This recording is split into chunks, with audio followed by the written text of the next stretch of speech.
P T I رہنما علی محمد خان نے قومی اسمبلی میں اپوزیشن کے گرفتار ارکان کے پروڈکشن آرڈر جاری کرنے کا مطالبہ کر دیا. کہا کہ پروڈکشن آرڈر جاری کرنے کی یقین دہانی کرائی گئی تھی لیکن ابھی تک نہیں عمل درآمد کیا گیا. انہوں نے کہا کہ سیشن کے دوران ہمارے ارکان کو پکڑا گیا. علی محمد خان نے یہ بھی کہا کہ رانا ثنا یہ کہہ کر وزیر اعظم کو نہیں بچا سکتے کہ پارلیمنٹ ہاؤس کے اندر ان کا اختیار نہیں.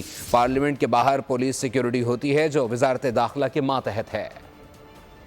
ہمارے ممبران کو یہاں اٹھا کے لے گئے نقاب پہنے ہوئے.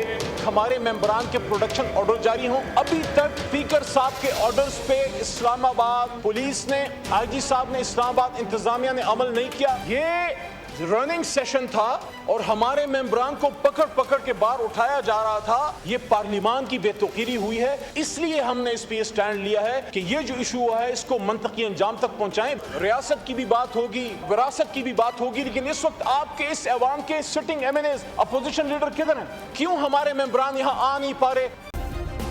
سبسکرائب کریں اور بیل دبائیں تاکہ کوئی خبر رہ نہ جائے.